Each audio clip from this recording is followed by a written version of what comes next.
myself again. But it's the only way you're ever gonna learn. You look back and it's all in the past. I'm dwelling on the thoughts I cannot say to you. If I don't say the words, then maybe it's not true. And it feels alright when they come and say to you. Good evening from the Champions League. It is Steve Wraith at Nufc Matters, and it is the Fans Forum tonight on Monday night. And we've got a packed Fans Forum tonight with special welcome again to John Sinclair from John Sinclair TV. And to Baz, who was making his NUFC Matters debut. He's got a channel through Black and White Eyes. We'll give that a push at the end of the show as well, so you can go across and subscribe to the guys. But as always, big welcome to Darren, to Ian, to Barry, to Kevin, to Donald, to Alan as well. Vince is hovering in the green room, just trying to sort his internet out. There he is. And tonight we are going to review the season. We're going to have a look at the season that has been, and we are going to get the guys' answers on some questions which I sent to them. And George isn't on tonight because he's going to do his on Wednesday. It was pointless having him on two shows doing the same thing twice. We might have had different answers, different nights, but it was a bit pointless having him on. And he opted for Wednesday night, although he says he misses the lads on a Monday, and he passes on his best. So, first of all, let's look back at yesterday's game. My initial prediction, Darren, was a 1-1 draw. I changed it on the Amigos to a 2-1 win to Newcastle. But my original thoughts were right, and that was still a pretty good result when you bear in mind that Newcastle United went down there a little bit I wouldn't say underprepared, but they certainly had gone out, socialised a little bit this week, shall we say. There was a couple of key players missing. They gave a chance, for some of the fringe players, if you like, to have a run out. Yet they still managed to take a point away from a team that spent £650 million. Yeah, that was the same as you, Steve. I went for a 1-1 on the Super 6, and I've seen the team news, and I've changed it. I changed it to a 1 win to Newcastle. So that's what I get for changing things.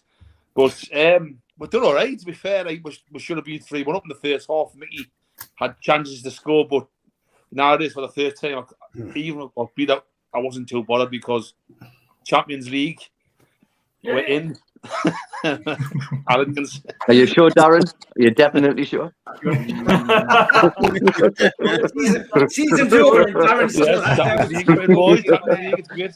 Great seeing it. Great to hear, John. Great to hear. No, they say what reserved was like Mickey had a few good chances in the first half to score a couple of goals. But like that young Lewis come on, you could say a youth player coming in, like 17-year-old, he scored towards the end. But we're done all right, didn't we, against Chelsea? So £600 million, their players are shocking. It just shows how bad, how messed up they are. More money doesn't buy you great team spirit or great football because they look lost. Their wage bill must be high, but no one stood up for them yesterday, for that I'm concerned. We played all right. $214 million a year, Darren. Their wage bill, $214 million a year. It's the top rated on the latest facts and figures. $214 million a year Chelsea are paying out in wages. Bigger than anybody else in the whole league. What's a lot of money? Crazy, absolutely crazy. Okay. Way ahead of Man City, and look at their squad. Unbelievable, isn't it? Ian, good to see you, mate. You too, Carl. Your view of the game yesterday, what did he make of it? I mean, great to see Anthony Gordon get on the score sheet. Yeah, it was mint. Well, he deserved that goal because he kept running, didn't he? He kept going. Miggy was. I thought Miggy was slightly off on the day. Maxi played really well. I thought Maxi was probably the best player on the park, certainly first half. To use the old analogy, it was a game of two halves, wasn't it? I thought we were better in the first half. I know they had a bit more possession, but we were the better team in the first half, and they were better, but they couldn't do anything with the ball in the second half. So.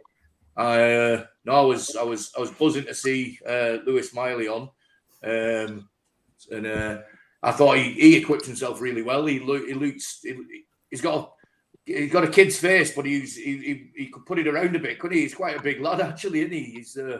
He must be up there nearly 6 foot or something around that area. So I thought he played really well, and I'm just gutted he didn't score. That would have been perfect, But no, I thought considering that we had such a weakened team in key areas as well. I thought the midfield did really well.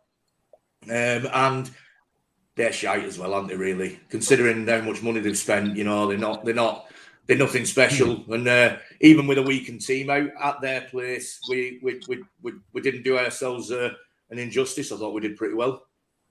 Yep, me too. Okay, Donald, your views on yesterday's match, final game of the season, 1-1 with Chelsea. Smiley, of course, getting run out.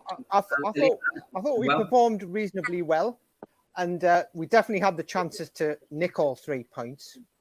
And if we'd nicked all 3 points, I don't think anybody would have complained. But 1-1 with we had obviously some key players missing, and it was great to see that. I thought our goal was really well constructed. You know, Maxi started it and then gave it to Target put it across, and you know, I thought that was a good goal. Second half, Chelsea, yeah, they kept the ball, but you know, you don't win games for just keeping the ball. You got to put it in the onion bag, haven't you? And Chelsea, we sort of gifted them their goal. Other than that, and I thought Dubravka made some cracking saves to keep us in the game. And just on the note of spending lots of money, there's one thing spending lots of money like Chelsea have done. There's another thing spending lots of money well in the key areas, and clearly that's not been done at Chelsea. They've just, as to coin a phrase, he's just thrown it all on black sort of thing.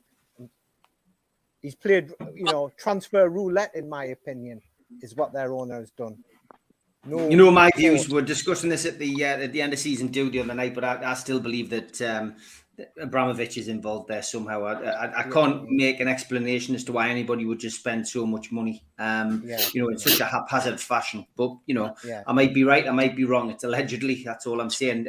How was the end of season doing Atlanta then, Kevin? It was relatively subdued, to be honest. I mean, I was comfortable. I mean, I thought we started the game well. Again, like the rest of the lads have said, we should have been 3 or 4 up by half time. A little bit unfortunate that we switched off for their goal. That was probably the disappointing thing, you know. It always seems to hit Trippier and go in at some point, you know, whatever.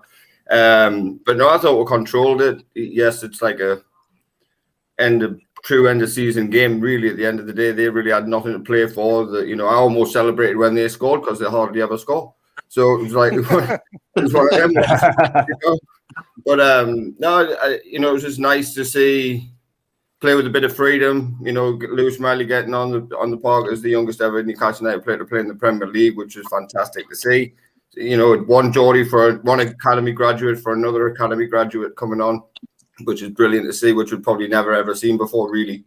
Yeah, but it was just a nice day in the sun down in London, a nice little weekend away for everybody, and I thought the fans were fantastic. You know, backing them is always 3,000 down there, and you know, just again the freedom of what we play and how we played, and it was a constant throughout the game. I thought we were a constant threat. We just couldn't put the ball in the back of the net. If we did that early in the game with Miggy's chances and a couple others, they would have been out of sight, and it would have been even easier than what it probably was, to be perfectly honest. And you know, going to Chelsea, I think they've got a lot of they're in a major rebuild from what, you know, it's all pretty and nice and keeping the ball, but they got nobody to put the ball in the back of the net. So, but yeah, really happy, content, and I was hoping that Fulham might do a little one on Man United. I was getting a bit excited when they were 1-0 up, but you know, I'll still take 4th. I'll live with that. Yeah, when it comes down to Mitrovic taking a penalty, you kind of trust the guy these days. 4 I didn't know how it played out. So. Premier League record now. Unbelievable. Vince, we're going to start calling you the resident DJ now. You can ditch the Darth Vader mask. You're the Pete Tong of NUFC Matters after your performance the other night, although Julie's husband was trying to take over, wasn't she, a little bit with your musical choices? But I've got to be honest, I did quite like his trance selection that he was putting out. But good to see you, Vince. What did you make of the Chelsea match? Yeah, it was an interesting DJing night, but we'll leave that side of it. But yeah, no, it was good. Lexi's done really well. I thought like when nobody's mentioned yet, Dubravka had a great game. He made some good saves, and he was good with his feet, because we were playing it quite close at the back and all that, and he moved it down quite well as well. So he did all right as well, But yeah, it was great to see Anderson. I thought played well. Gordon, I liked Gordon's interview at the end of the game as well. And he was very truthful about how he came. He hadn't realised everyone was a bit ahead of him. Like they're all athletes and all that, and he has to get to that level. And it was good to hear, to see that that's what he's going to do in the summer. He's going to concentrate on that, and wants to get like better. And like he's obviously going in with the under 21s and that, so that's great to hear as well. Yeah, it was really good. Like it says, the goal was good. Like it says, short, lovely long ball. St. Maximum taking it down, leaning off to Anderson, and lovely ball and going bang. Yeah, it was simple. Like it says, Miggy, like says, yeah, could have had a hat-trick yesterday. Like says, yeah, but yeah, it just happens and that. But like says, yeah, Chelsea, just that's what they are. They're a team of individuals. They're not a team. Like says, the pass around. Like says, that's what they are. They're not really like playing for each other, battling. You can see the individual runs, stuff like that, but they didn't read each other. Like says, it's going to take something to fix that team. Like says, Potter's got a big job, and like says, they're going to have to sell a few players first before they even get to that stage. So yeah, like it's going to be a bit of hard work for them. But no, it's great. Like says, was hoping, like says, was paying more attention to see what Everton were doing. There was at one point they were down, but they got out of it. But and then like says the ridiculous celebrations at the end of the pitch again, like says, fools. That's why things like that. I don't believe they should be in the Premier League. That's terrible. I mean, but like. I'm sure there's going to be an inquiry into this whole, points deduction that they may or may not get. There's going to be certainly a lot of people unhappy if they do get a points deduction and it turns out that it happens next season. And there's no, you're going to be scratching your head at that. And I'm sure that Leicester will feel aggrieved. Or Leeds will feel aggrieved that they may well have stayed in the Premier League had that happened. But we will wait and see. Baz, good to see you, mate. You too, man. Good to meet you again the other night. Your views on the match at the weekend, mate. I'm still hanging from the other night as well. 2-day hangovers, unfortunately. Not used to them anymore. I'm glad I won the mini golf though. Well done on that. Yeah, I was pretty drunk. But yeah, the match, I mean, everyone's really said everything I was going to say, to be honest with you. Dubravka was brilliant in goal, being recalled for the first time in God knows how long. I thought the only shining star for Chelsea was Sterling. I thought he played it all right, considering I think he's a pile of poo, to be completely honest with you. We switched off for their goal where Sterling was involved on the right-hand side, didn't really pick him up from the free kick, which was pretty poor from us. And then Trippier really probably had a bit more time than he thought. Bounced up, hit him in the arm, didn't it, and go in. It was like, probably would have given away a penalty, look, if it hadn't have gone in. The goal was brilliant. ASM was fantastic. It was nice to see him sort of back to his best. It brings on another question later on. Do we keep him or do we sell him? Anderson with a great ball. Great finish from Gordon. As we all know, and if you've watched anything I do, I love Gordon. I think he's going to be a fantastic player for us. Young Millie coming on and hitting the bar, so unlucky. And again, if you follow anything we do, we've been saying this lad is going to be the next level for us. It's nice to finally have another Geordie coming through alongside Anderson and alongside Sean Longstaff. But we think this kid is better than both of them. And if we can get that rig from Sunderland, who's a Geordie as well, we'll be flying. Massively important, massively important. We'll be talking about that through the summer. But the Champions League specifications and having local players coming through the academy, that's where young Lewis is going to be a massively important player going forward. And Eddie Howe definitely rates him. John, welcome back to you, mate. Your views, mate, on the old Chelsea game. It was a 1-1 draw. I was down there last season and remember the 1-0 defeat. And you know what? I felt that was a big turning point in Newcastle's season. There was a few last season, but we lost 1-0 to a goal at the death. And I just felt we'd arrived last season in that game. I felt Newcastle competed and could have won that game last season. We didn't. We lost 1-0. Yesterday, 1-1. It wasn't a great end to the season, but it stopped the rot. Chelsea's not a happy hunting ground for Newcastle. It stopped the rot, and I was delighted with that yesterday. I've got to be perfectly honest. Yeah, I'll be really picked up one win from 20-odd games against them as well, which is not great to last. So, listen, look, end of the day, it's like an end-season feeling. I have to agree with the guys been saying. I thought ASM was excellent yesterday, and I thought it's great to see Anthony scoring the goal as well, his first goal for the club. And it's considered a poor goal, by the way. It could have been dealt with. And even if it was Trippier cleared it, it would have been a penalty because it hit his hand. But second half, like, I mean, Chelsea had lots of chances as well. And Dubravka had to make a great save. Poor finishing, kept us in the point. But Miggy Almiron, I love Miggy, right? But 3 great chances in the first half. The problem, he has got an end product. That is the thing.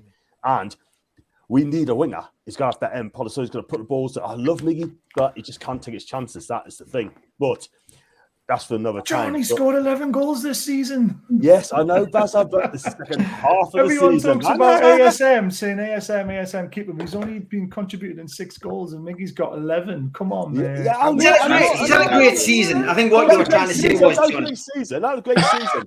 He's reverted back to season. So 11 goals, yeah. But my worry is to Miggy, right? He needs to be more clinical. That's what I'm trying to say. He hasn't been right since he came back from the injury, John. That's exactly what I'm saying, Bass. That's exactly what I'm trying to say. Exactly what I'm saying. But at the end of the day, I mean, look, I definitely keep Miggy, right? I mean, would I put him in the first team? I would. But I'm happy with the point.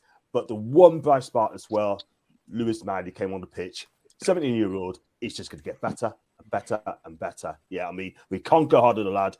But give him time, let him go, let him develop, and he's going to be a fantastic player for us. I've got every faith. And big up to Eddie Howe, by the way. Give him that chance. Yeah. Okay, Alan, good to see you, pal. Your views on yesterday's game, mate?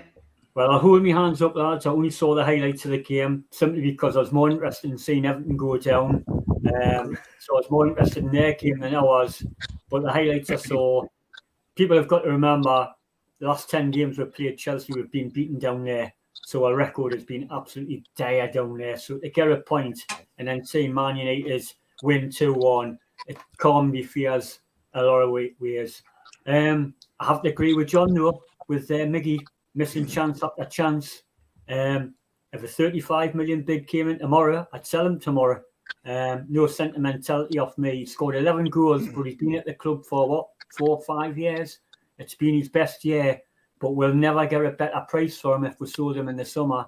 For a better player, of course, but that's the key for the summer, getting better players. Regarding the game, delighted with a point, delighted for the young lad, and I've always said about Anderson getting on. The youngsters are the future of the club and the academy, and it's great to see that. So I let Barry get on, but it's been a great season and fantastic. We got a point yesterday. Cheers. Okay, cheers, mate.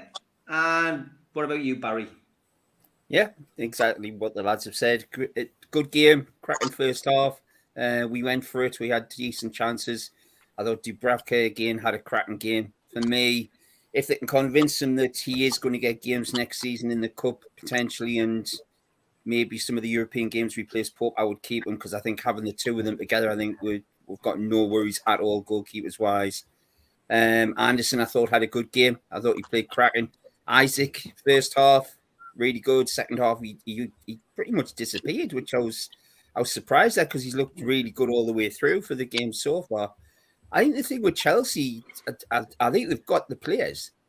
I'd be concerned next season with Pochettino in there because I think he will turn them around. I just don't think Lampard could manage his way out of the paper bag. And it's just, he doesn't look as though he has a clue what he's doing. He's like backwards and forwards at the touchline. And it's just like, it's as though he knows the club inside out, but doesn't seem to have any idea of where to play the players. I thought the young kid at fullback was absolutely tremendous. Mine is Hall. He's one player from them looked absolutely amazing. I thought he's going to be a future star. But yeah, good game. It shows the level that we're at, that we go down there and pretty much run them around for the first half. Second half, they started to play a bit, which they were going to at home. It just took them a while to get going. But yeah, over. Can't believe the season's finished, guys. Steve, you sent out such a hard one mind asking these questions.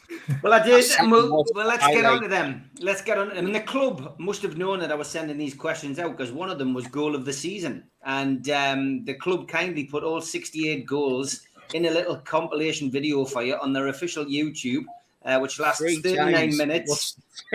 So it gives you an option. So you didn't have to go back through your whole games and fast forward through them. So Darren, we're going to start with goal of the season, mate. What was your goal of the season for Newcastle United? Mickey and we were on against Fulham, and Bruno chipped it over and we won 4-1, I believe. And it was like the goal I seen James Park, which is it was like similar about he got goal a month, I believe that month, didn't he? So I would say Mickey for me. Like I thought it was a great goal against Fulham. Okay, Ian, what about you, mate? Stole me thunder there, Daz. I was going to say that, but yeah, I had a feeling someone would do that to us. So yeah, I would have said that's probably my goal of the season. But the Jacob Murphy goal, which was the obviously the Isak assist, was my second choice just for his footwork on the to get into the position. That was my two. Yeah. That was my top two. Yeah, they were the top two goals for me as well. So yeah. Okay, what about you, Donald? Right. Well, I've gone for the it's the Spurs 6-1 demolition. I've gone for the Joe Linton goal. The pass from Shaw from the right hand side. I thought it was it was tick football perfection almost. The pass, the first touch and then to slot it past Maurice. I thought that was really stood out for me, and it's like a proper team goal. There was build-up play, and then there was a great pass, and in 3 moves, a goal in 3 moves. I thought that was my pick of the season, and then followed the by fact that Big Joe didn't fall over his own feet. Yeah, exactly. But any lesser player would have probably froze. How dare you skip Joe in? None of that.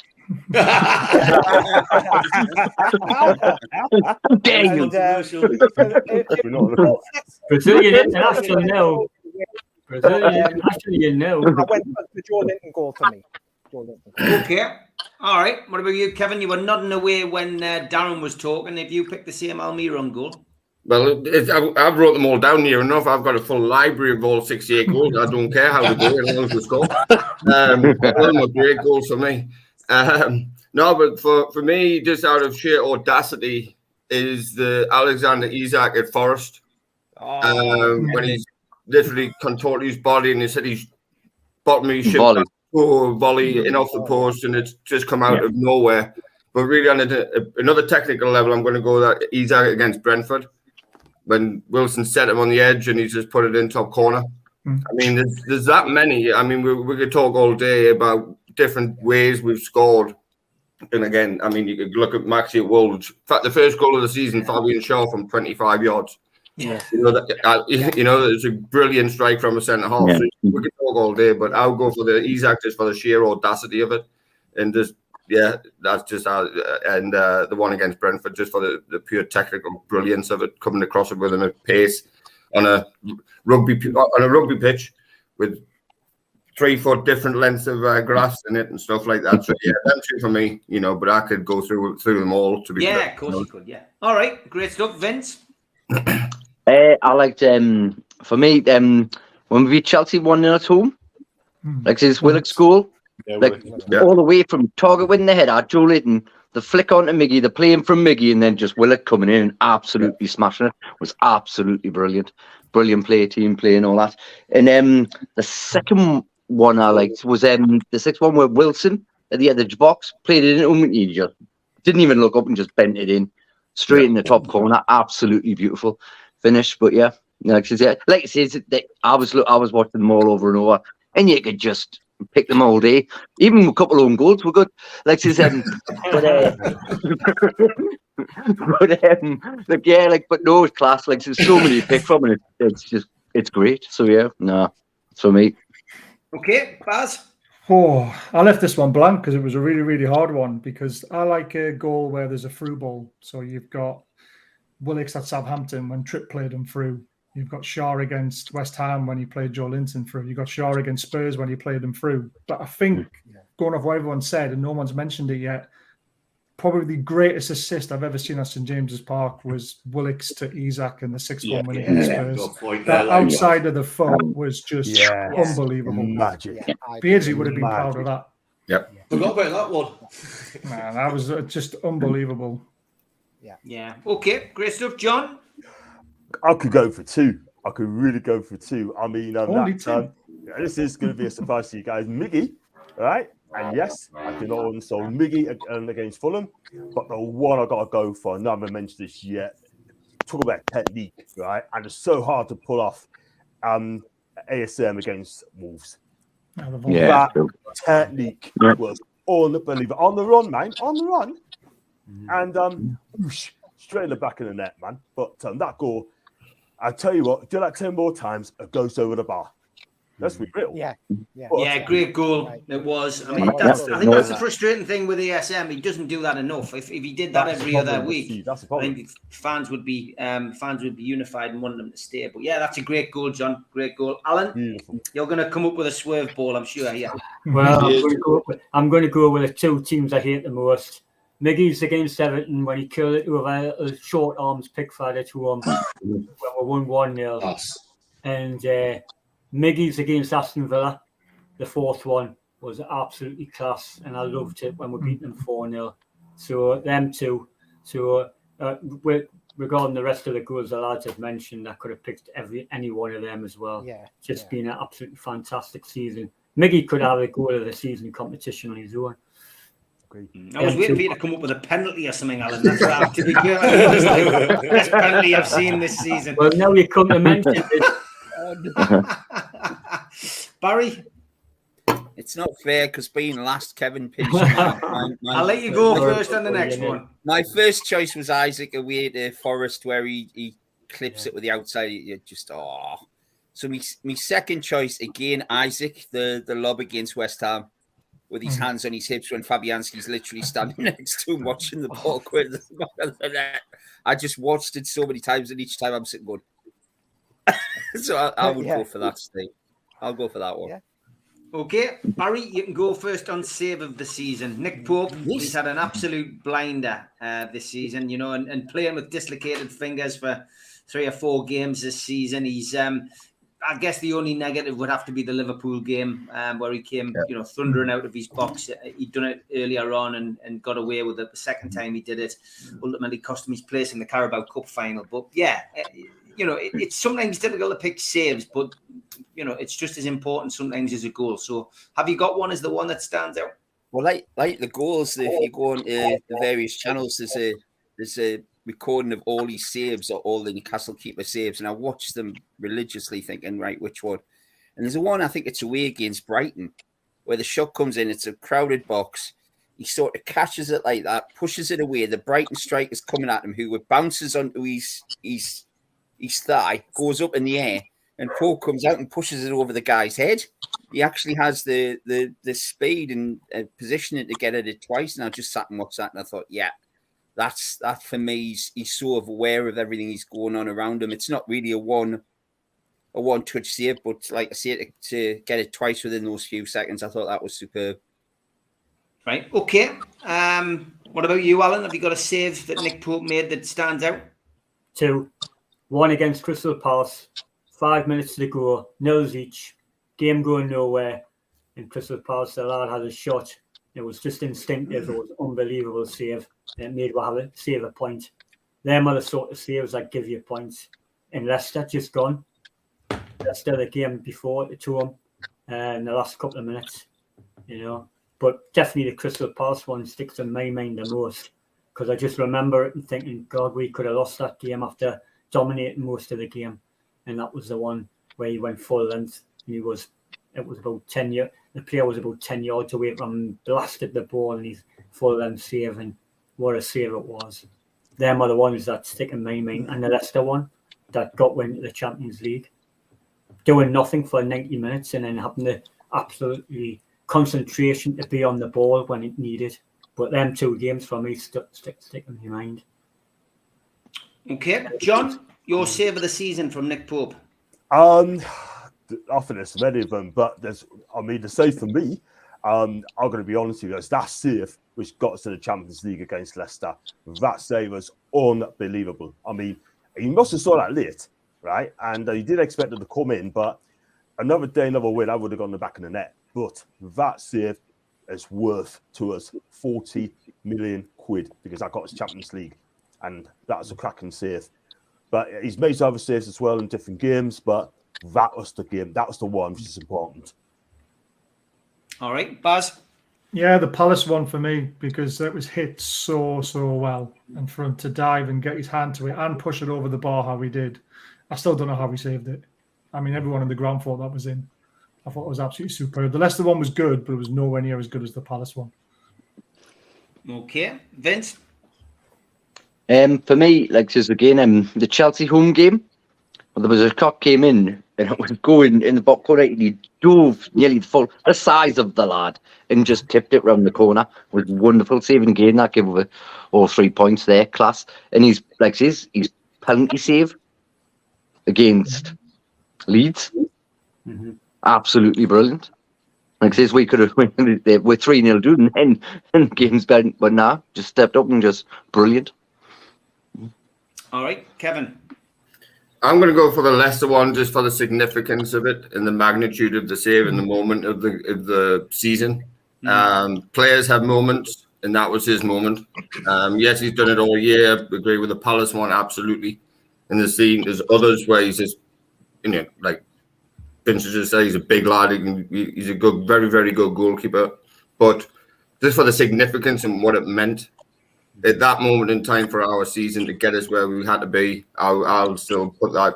Yes, there's probably others which are better, but for the significance of the save, I'm going to go with that one. Okay, Donald, they don't do videos of saves of the season, but they haven't yet anyway. They may well bring it out, but you're not going to go for Carrius, are you? Or... No. What you call I would say the save last Monday. I mean, literally, obviously the significance of it, that got us into the Champions League. And also, he had nothing to do most of the game. He was a relative spectator. But he had to put his boot in first.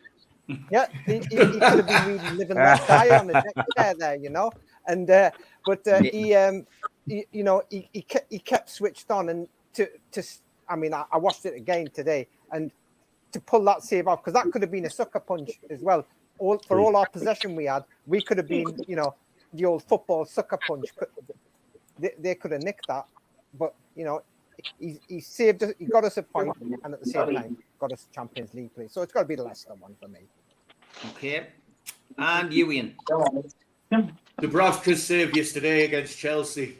No, it wasn't. No, it wasn't. I've just run out. Everybody said what I was going to say. That Mateta save, Crystal Palace one at Sellers Park, I think was probably the save of the season. But again, the save to get us into the Champions League was the most important. So I'd probably nudge onto that. Okay, mind you, though, the Dubravka one was good yesterday, right at the end when he clawed it back. Yeah, he did. That was decent. That was a good save. Mine, I've just had a dark thought, lads. That save by Pope against Leicester has kept everything in the league. Oh, we'll have to turn it into a negative, Alan.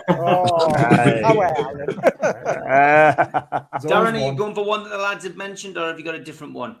The same, Crystal Palace Dick Pope.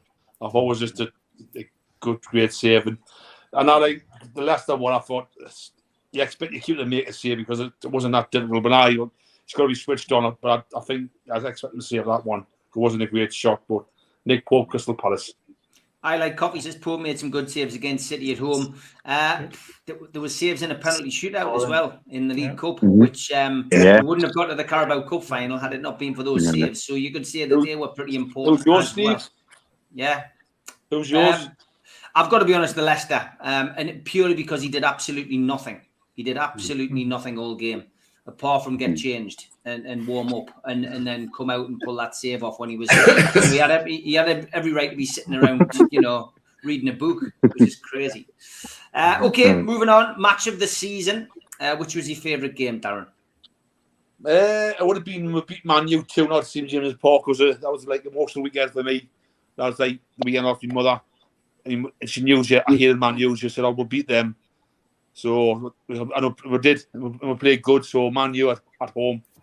I thought we bossed them from start to finish. They didn't give us credit for beating them. They played bad, but they didn't give us credit for beating them, which was very annoying. Okay, Ian, we're getting fashion advice now. Where did you get your T-shirt? Somebody, Mark Byers was asking. What's it called? Oh, God. You've just stumped us there. IKEA. What's he called? Yeah, IKEA. Yeah, spelled it wrong. Was it the back page? Yeah, the back page. Sorry. Right, okay. Back page, Mark. You can get them on. I'm sure you bought stuff up there before, but yeah, the back page. I've got hundreds of back page T-shirts. St Andrew Street in Newcastle or the Metro Centre in Gateshead. Yeah, go on then. What's your match of the season, mate?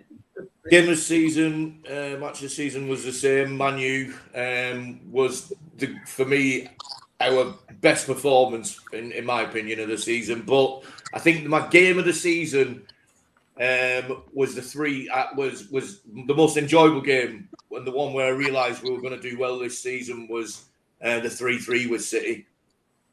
When I watched that, although we didn't win in the end, I thought that was the point right at the start of the season where I thought, fuck, we're going to do something here this season. I thought I was predicting sort of 7th, I think, at the start of the season, and then I thought we could do a bit better, So, but yeah, Man United was the best performance, I think. Right, okay, Donald. The 3-3 versus Man City, because going into that game, I think like a lot of us were thinking on edge, but how we performed, we made the rest. We made the rest of the Premier League take notice that we're not just here to make up the numbers, we're here to compete. And we played a full strength Man City team as well. It wasn't a weakened team or anything, And also the other thing about that game, it was the first time Pep Guardiola waxed lyrical about us, gave us respect. When some crazy ass journalist asked him, that was it last half hour must have been awful, and he gave him a very sort of what you talking about, stupid arse look. Newcastle really competed against us, and and we gained respect from that game, and we gained a lot of kudos as well. So it's got to be 3 that game for me. All right, Kevin. Agreed.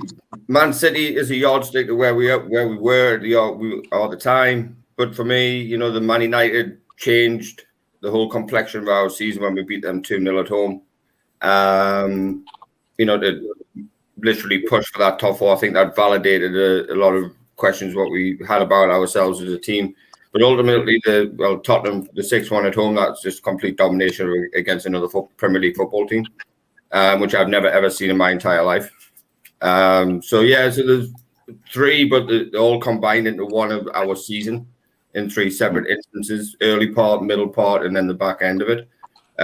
So it just all come together as them 3, yeah. So, and I enjoyed them all, to be honest, because the Man City one was just wonderful football to watch, from both teams. It's just a proper game of football. Okay, Vince. Yeah, like the lad said, it's the 3-3. For me, it has to be because it is like they've all already said. If you want to see how well you're doing, you see how you play against Man City, and and that's what we did. We came out we came out no fear, absolutely whatever, and just absolutely went at them and stormed them, and it was brilliant. It was brilliant. It was a fantastic game, but it was like it built hope in the fans to say, right, look at this, look at what we're doing against a team like this. It just built your confidence and everything like that. I know Alan probably complained about it, but but yeah, it was really good. Yeah, like they said, the Man U game, the Tottenham, it's all the same. Yeah, like Kev said, and all that. It's just they're all components to see what this team is and where it's come from and just where it's going. Yeah. Baz. If we hadn't blown a 2-goal lead, I probably would have said Man City, but no. Man United for me at home. The 2-0 win, getting revenge. And I met Adam Pearson outside the ground before the game. I said, look, I was here when we beat them 5-0. We are going to dick these today. We're going to get them. And after the first 5-10 minutes, after what Ten Hag said about us, time wasting, and we were just at them. That scoreline should have been 6-7-0 that day. And how we only kept it down to 2, I do not know. It was just a fabulous game to be at. And the atmosphere was electric. Okay, John? Oh, there could be about 7 or 8 games I could pick. I'll get it down to 2 if I can.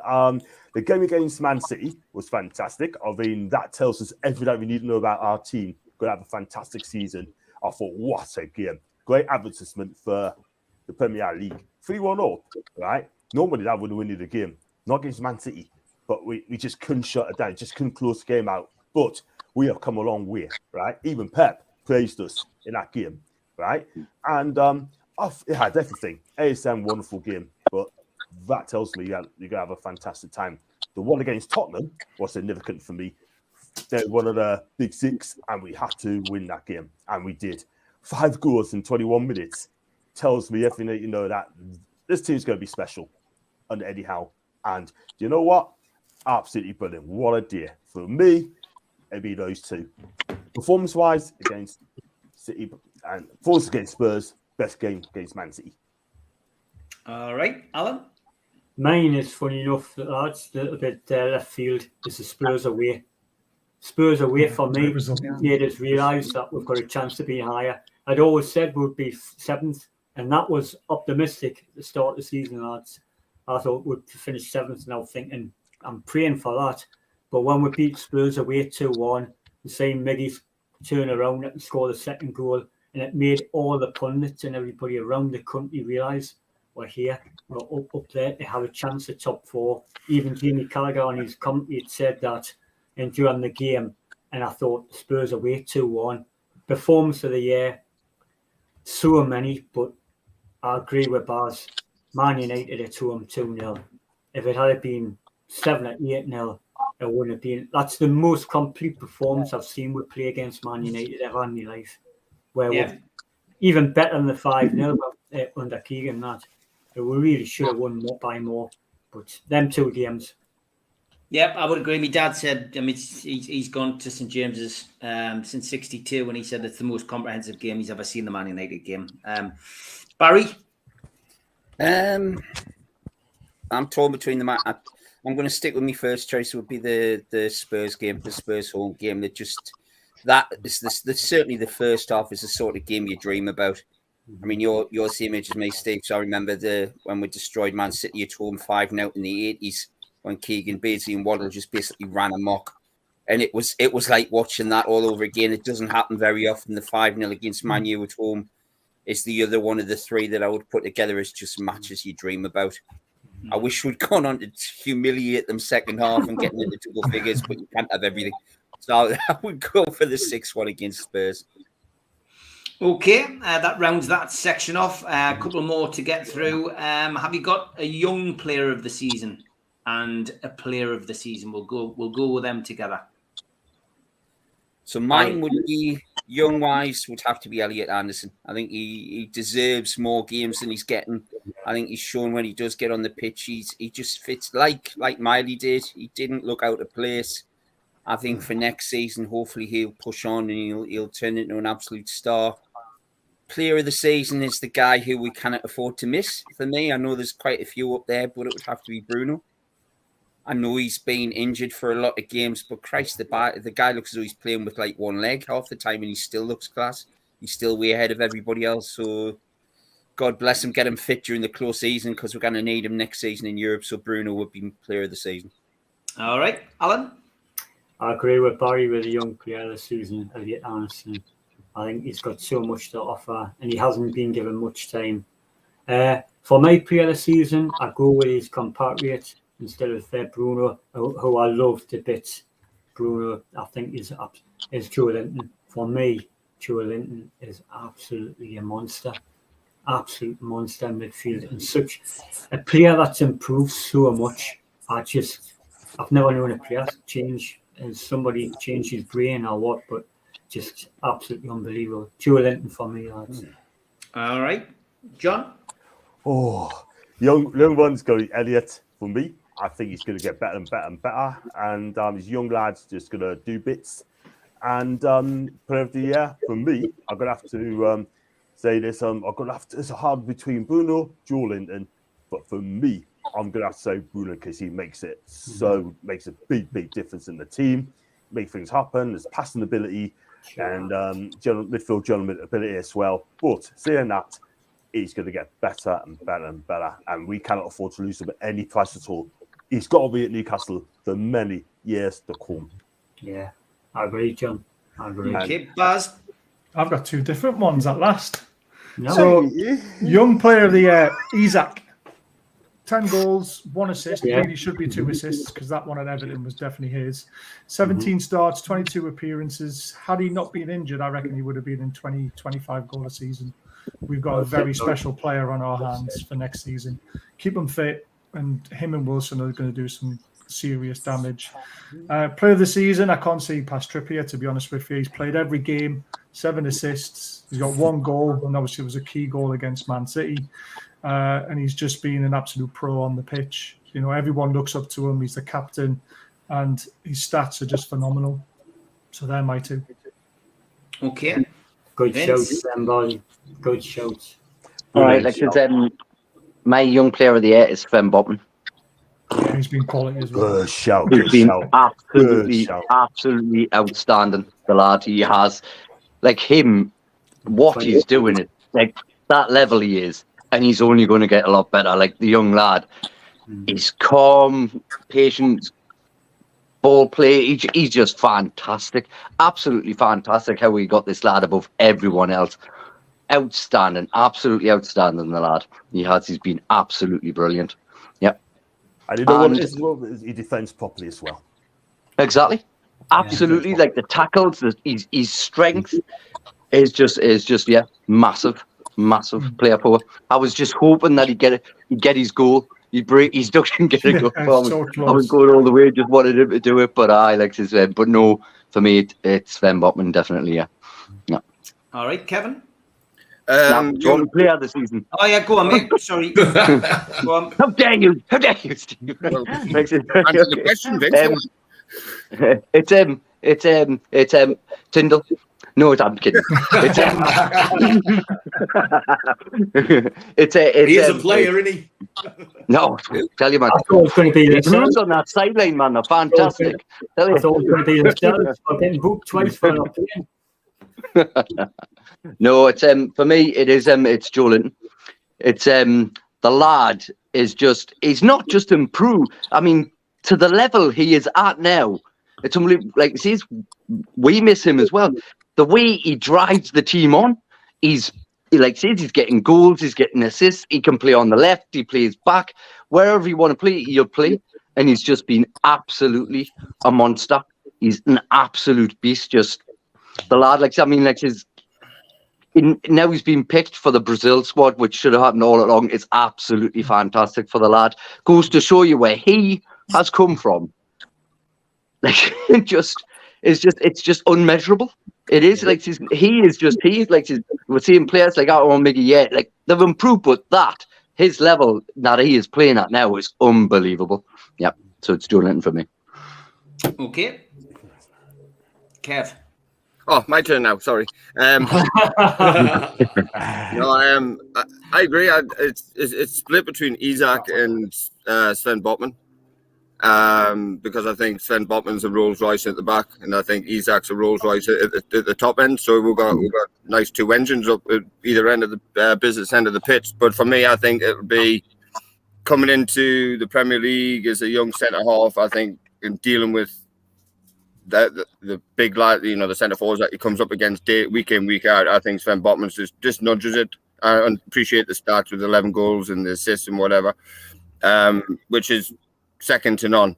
But I just think he's been a class above everybody else within the squad at that time for me. And player of the season, I'm going to go with Big Joe. I'm going to go with Joe Linton because I think the strides that he's made, and like Vince just said, he stole my thunder a little bit where he's come from a little bit, and he's had to literally graft that hard to improve himself. And I agree with Kieran Trippier in a long way. Longstaff was in the mix. There's Joe Willock even. Would agree. There's arguments for everybody, but again, Joe Linton just pips it for me. Okay, Donald. Yeah, young player, I'm going to go with our very own Swede, Alexander Isak. He is great to watch. He is proper box office. I mean, for a big fella, what great control he has.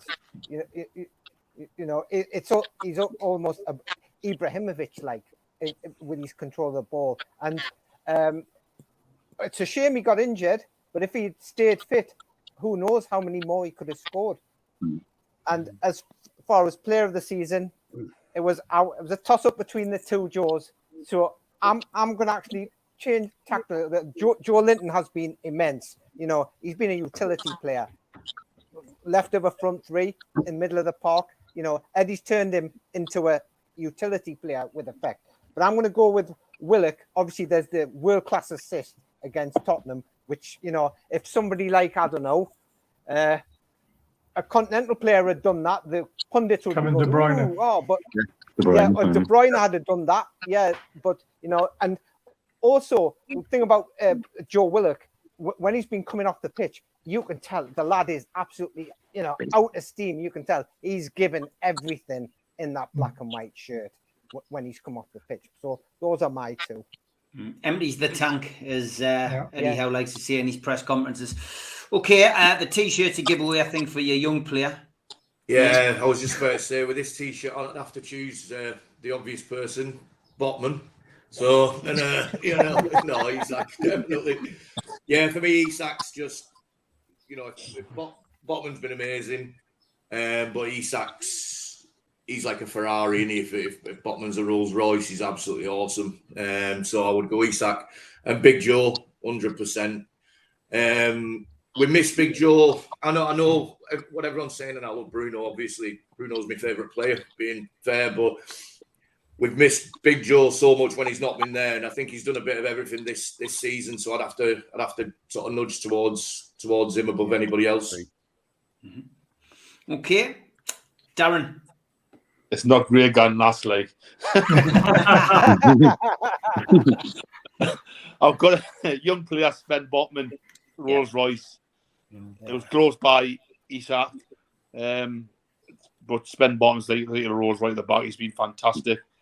And the player of the year, it's got to be Trippier, captain. He's just been captain. How he leads the team, tells the player what to do, and professional on the pitch and off the pitch. And it's just for that reason, Kieran Trippier. Okay, good stuff. Just let you know, when I finish the panel tonight, I'm going to bring Kev on from NUSC for 5 or 6 minutes, just to give us a bit of an update what's happening there, have a quick chat about the Chelsea Armada and how well that went again. Darren Curry and the lads doing a fantastic job getting Newcastle fans safely to and from the ground yesterday. So I'll be bringing Kevin on just towards the end, and we're going to announce a new show that we're going to be doing on the channel as well. Who's yours, Steve? With NUSC. For me, my young player, I had to get it to Isak as well, because I don't think I've seen anybody make such an impression coming in from the continent.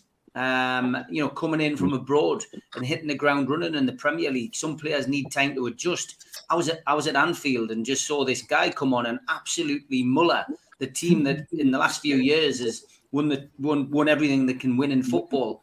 Fair enough. It's not quite the Liverpool of a couple of years ago, but Isak just destroyed them that night. He's gone on to score some wonderful goals and put in some wonderful chances and assists for other people. My player of the season is Joe Linton. Big Joe has been fantastic. It's so hard to separate him, Botman and Trippier for me player of the season. Trippier, it's to be expected, but it's where Joe Linton's come from, like Vince said. Yeah. Joe Linton was written off. Steve Bruce kept saying there's a player in there somewhere. It's probably the one thing he was right about. It just he couldn't coach it out of him. And I think I've mentioned it on the show before. I actually sent an email to Steve Nixon at the back end of last season and apologised to him for criticising Joe Linton. I said, what do I know about football? You clearly saw something in him when you scouted him. Well done. Because Steve Nixon and the scouting team got a hell of a lot of criticism, from us included. And well done, Eddie Howe, for helping the player improve. Because at the end of the day, it's got to come from the player within. The game of the season, incidentally, which I didn't mention, was West Ham away, 5-1. 62,000 screaming Cockneys watching Newcastle completely destroy a team which had just qualified for Europe the previous season, has now got to a European Cup final, teaching them a lesson. Played football the Newcastle Eddie Howe way, at West Ham. Not many teams destroy West Ham 5-1. There was only 5,000 at the end of the game, though, Steve, as well. Oh, yes, exactly. All right, then. Quick question, Steve. You mentioned you emailed them about Joe Linton. Did they ever say they scouted him as a striker or as a winger or as a midfielder? I never got a reply. I wonder why. I didn't expect one. I think sometimes the club, even though it's new ownership, I think sometimes when Steve Wraith emails them, I still think they feel a little bit, what's he up to? What's his motive here? But I just wanted to do that from the bottom of my heart, just to apologise to Steve Nixon. I'm a heart on the sleeve kind of guy, and I just thought it was right. But be interesting to get Steve Nixon's comments on that. You never know; he may do an interview at some point about it. It would be good to see the man behind the scenes. Could be a good shout that for NUFC TV if they can get the lads onto it. Maybe get Andy Sixsmith onto the case or Keith Downey. Okay, moment of the season. Now, this doesn't have to be a game. It could be a game. It could be a goal. It could be something on the pitch. It could be something off the pitch. It could be something to do with supporters. It could be anything you want. Darren, you've got the joy of going first. My moment, it's got to be we're beating Tottenham 5-0 in 21 minutes because I was supposed to April Fool's Day or something like because we were like, what's going on? Every hits going in, it was just I've never witnessed out like that before in my entire life, being at a match and being 5-0 up in 21 minutes. You know what I mean? Like it's like playing the computer, you need FIFA, but it's like that. You know what I mean? It's just unbelievable moment. I've never been to a game. I mean, all the years I've been and being 5-0, I couldn't believe it. We were like looking around, what's going on? Is this a trick or something? Having us on or something, you know what I mean? Like, we just couldn't believe it. And that was the first time where I was considering Champions League, Alan. Oh. Okay. No, like, that moment for me was just, I don't think it'll be well witnessing anything like that again. Yeah. Mozza, you've nicked my thing for this season. Yeah. War flags, 100%. War flags and the constant effort and hard work that the lads and lasses put in. Thanks to the club allowing them to go and do that has been that's certainly been my moment of the season, that last flags display. Just something special about it, something really special about it. So I'm sure one or two of the other lads might have wanted to say that as well. But Ian, what about you, mate? I've got two and I can't really separate them. I know all right, that's fine. Murphy's Wave. Yes. Absolute quality. Was that honestly, I don't think I stopped laughing for about 20 minutes after that. It's just unbelievably funny. And Big Dan's goal and then celebration and then dance after the game in the changing rooms. Both of them were just like, they just showed, the different ways of how solidified the team is, and they were just great moments for me, and both really funny. So yeah, they're the two for me. Okay, Donald. Yeah, again, I've got two, both for different reasons. First one on the pitch has got to be Isak's dribble against Everton. I mean, that was just. I mean, you won't get bored of watching it over and over again. And the second moment has to be when Bruno scored against Brighton, and he went up and he did that thing about the young lad, Arthur. And that obviously put across me that not have we got only a good player, but what a lovely human being we've got in our team. And I thought that was great. Great to see that. Okay, good stuff, Kev. Emotional level Champions League qualification. Like I said, previous shows, I've travelled Europe with my dad, and again, he's no longer with us. So that was a bit of an emotional moment for me when it actually occurred. And just I wanted to hear Darren tonight and say, actually, we've got it. So, but it was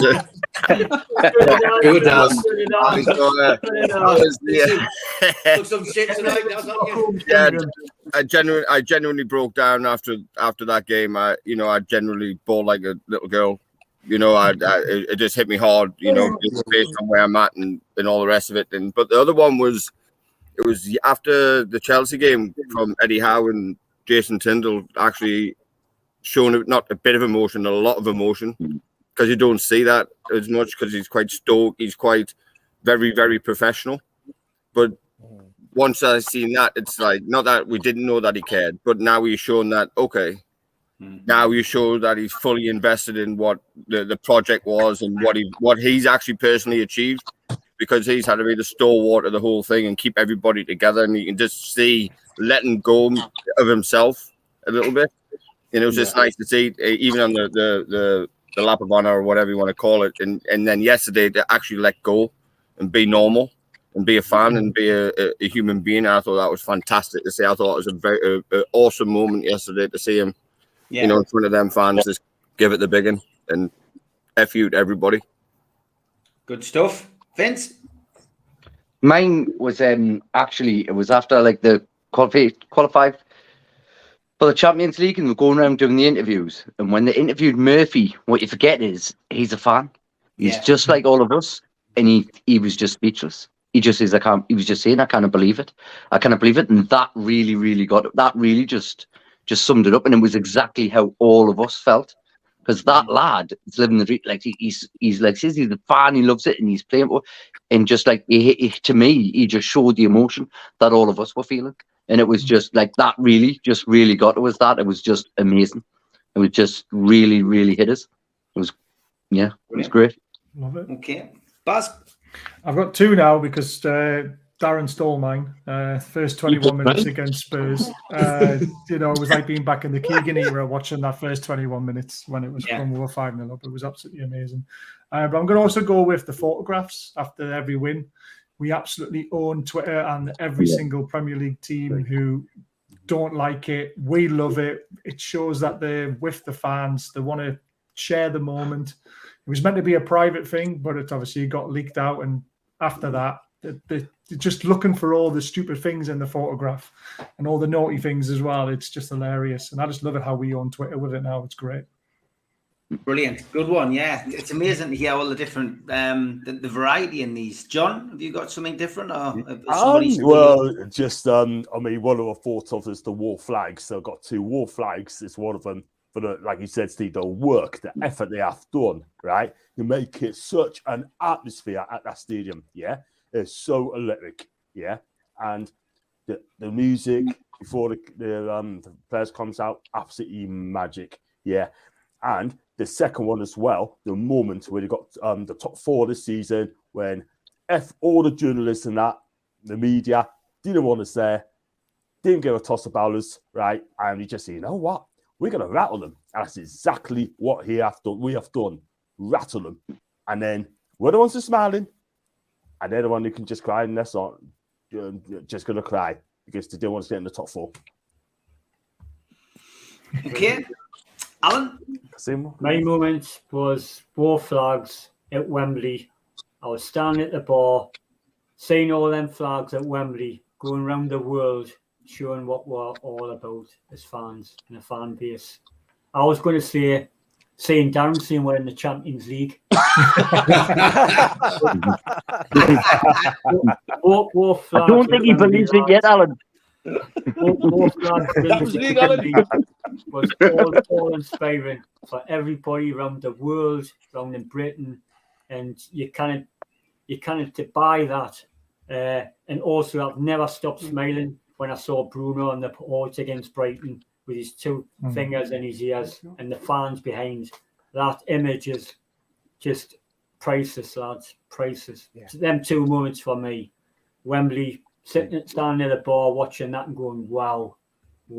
And that's going around the world. Okay, fantastic. Barry? It's a hard one because all the lads have had great ones. I mean, for me, the season's been up and down. We've had moments where we've been like desperate and moments where we've been celebration. For me, Steve, the one that stands out is probably a really strange one. It's Mitch's rallying cry that he did on your channel. When he came on and he read from the heart and he said what Newcastle fans need to do and they need to think about where we are. That got me right there. I watched that by accident when it came on because it came on in the middle of the day, didn't it? When I wasn't expecting it. And that one for me. Brilliant. Great selection. That great crack, lads. Says Andrew. Thanks for joining us. And Geordie Jedi says, just watched the 68 goals this season. Max was well in there. Tom Dixon, one of our mods, he says, goal of the season, Maximin against Wolves. Save of the season, Nick Pope. Save against Crystal Palace. Isaac is player of the season. Player of the season. Moment of the season is Spurs 6-1. We will have an update on the Super 6. John has posted something in the chat. Congratulations to everyone who played the Super 6. Prizes will be sent direct to the winners. I'll announce them in Wednesday's show. Well done to the overall winner who won £500 on the NUFC Matters Super 6 game. Some extra cash prizes there as well for the runners up. And the next season's Super 6 is up and running now on the website, nufcmatters.com. Just need to thank the lads. Thanks to Darren, thanks to Ian, thanks to Donald, Kevin, Vince, and Alan and Barry. Bazza, give a shout out, please, for your channel. Yeah, so NUFC through Black and White Eyes. I'm not everyone's cup of tea. I'm just here to talk about football. So if you enjoy a football chat, come and say hi. And John. Thanks for having us on, Steve. You can find us on TikTok. You can find us on Facebook, YouTube, and also on Insta. It's John Sinclair TV. And Insta is John Sinclair 50, by the way. So find us on that and John_NUFC42. And we talk about football and Newcastle content, and also data Newcastle fans. Any fans can come in any time. Okay, great stuff. We will be back through the summer with the Fans Forum. We'll be coming up with different things to chat about. Transfers will obviously be on everyone's lips, but it'll be over to you to come up with a few different subject matters as well in the chat. Thanks to everybody in the chat. Thanks to the mods, and a big thanks to you for watching. Can I just say some? Go for it, mate. Go for it. I just want to say thanks to you for sorting us out with the ball for our charity raffle for my cricket club, and also the T-shirt, and thanks to John J.A. as well, because I know he was instrumental in that. Really appreciate it, mate. John's out of hospital, people. He's back home. He's recuperating. He's got a long road to recuperation, but he is okay. He's making flyers, and he's on the road to recovery. But I'm going to bring in our friend Kev from NUSC. So, lads, thank you very much. I'll leave you to take your leave. And I'm going to bring in Kev. Take care, lads. Stay well. Cheers. See you again. Okay, Kevin, good evening. Good evening. How are you? Great, mate. Sorry that we've kept you waiting around, but great to see you, mate. And congratulations, I guess, first and foremost, for the wonderful trip again that was organised by Darren and the lads. The Geordie Armada, as people have affectionately named it. It's another great day. 1,500 fans travelling, 6 boats. Unbelievable. Yeah, no, great. You've done a great job, Darren. He's really good at that stuff. Really, really good. And it's been fantastic to see what he's done. And it went well. We've got a lot of praise for it. We're getting a lot of videos in. We're going to do a bit of a montage and show everyone how it's went. And there will be more events out in the future, which we're looking forward to doing. Yeah, fantastic, mate. Okay, well, I mean, I did mention a new show. What we said is, we want to try and help NUSC, because they're slowly building, and there's a lot of support for it. I've seen a lot of online support as well. From our perspective, we just want to support, what you're doing, support the movement. We're happy to give you the platform. We might do a 10-minute show, we might do an hour show, who knows in the future. But we've knocked up this little flyer, NUSC updates and Q&A. We're going to more than happily, get you on. Darren had a few technical issues, sadly, on Friday, but we'll always know that we can get you on, Kevin. If anyone's got any burning questions, or if there's anything you want to update us with, over the coming months, then feel free to use the platform and pop on, and we'll arrange something. But just for now, what's going on? What's your membership levels like, and what's going on over the next few weeks and months? Yeah, so I mean, we're doing well. We're up to roughly 3,000 now, which is fantastic, and we're still pushing on. Over the next few months, we've got Rangers away. We're going to be at the Shed in Glasgow, and we're also putting on buses for that. So, we've got 3 buses coming up on fully booked, and we're looking to put more on. The Champions League travel, we are looking at that. We're in talks with companies regarding Champions League. We're looking for businesses to link up with. With a membership card, you'll be able to get some sort of discount from businesses. So if any businesses want to get in touch, it's info at nusc.uk. Yeah, and then supporters clubs, you know, we're looking to get linked up with more supporters clubs as well. So it's all going really well, you know, it's been fantastic. It's all been quick. But everyone's, myself, Joe, Darren and Ange, you know, we're loving it. We love what's happening. And, you know, long may it continue. I think that since the last time we saw you, you've been up as well, like me, Keith Patterson and Steve Hasty did a couple of months ago. Been up to see the club, have a chat with Sarah Metcalf and the supporter services team. Beneficial, that meeting, did you feel? Yeah, of course. I mean, any meeting with the club's beneficial. You know, it's good to build relationships with the club and have a strong, positive relationship going forward. And that is our aim. That's always been the aim, and long may it continue. Good stuff, mate. Good stuff. Where can people find you, and where can people become a member? So if you want to become a member, and there are a lot of benefits, cheaper travel, etc., you can go to nusc.uk and you can sign up. Okay, Ian Toon Traders, a signed up member of the NUFC, Kev. Wish you all the best. Looking forward to getting more involved in the future. Lots of messages coming in like that on a regular basis in the chat. We'll not keep you too long, Kev, because you've had to wait to come on. I know you were filling in your time because you're quite busy. Yeah, apologies about that, by the way. No, don't worry, mate. We're just being it's absolutely chock-a-block on a Monday night. The Fans Forum is very popular. Great to have the Supporters Club on, mate. Some of the other new additions are a bit, though. P. Davison. We've got to be fair to everybody. We like to get everybody on and involved in the Fans Forum. If they jump on, they jump on. It is good to have these people involved. But listen, Kev, thanks very much for your time. We will liaise with you and do what we can to promote NUSC. But for now, thanks for your time, mate. No problem. Thanks very much for coming. Cheers. Take care, mate.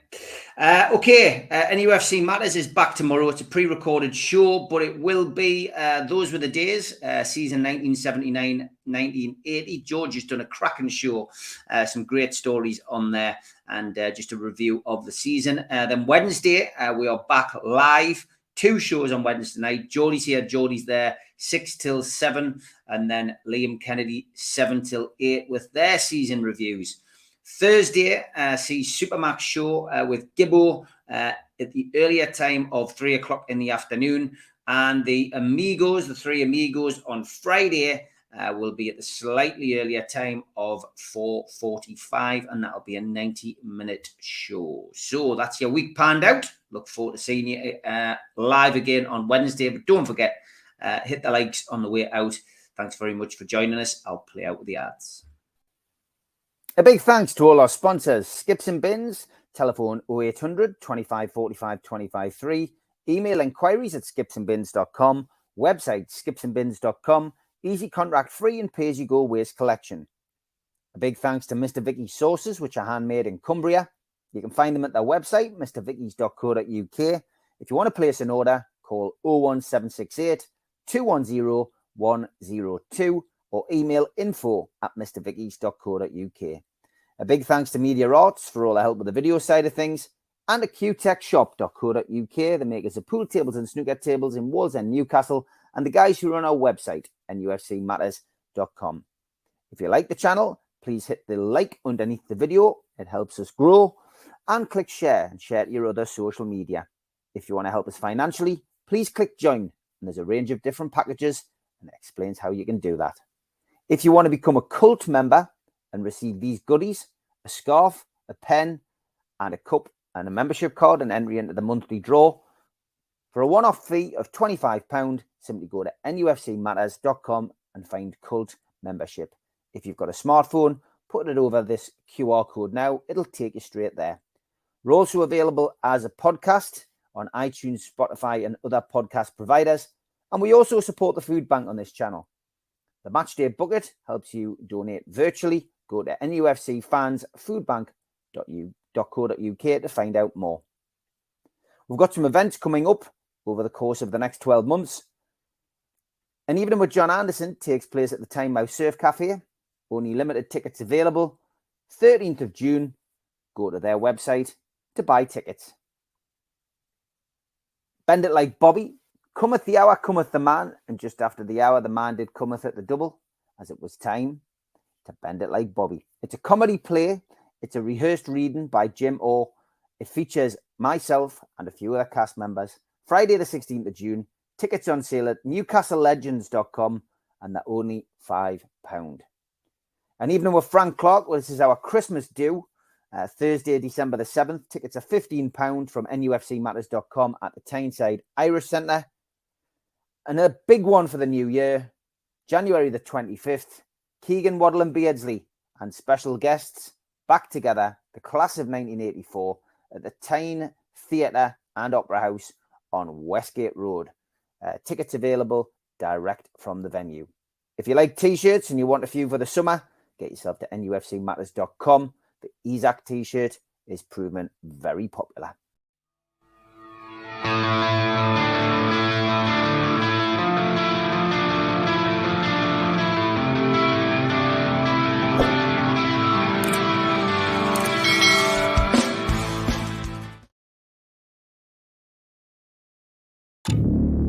Mr. Stevens says, I'm arresting you on suspicion of armed robbery.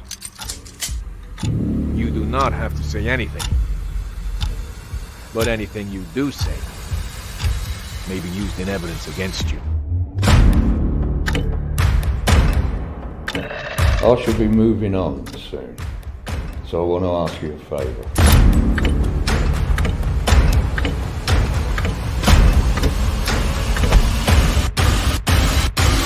Name it. Don't make the same mistake that me and my brothers have done.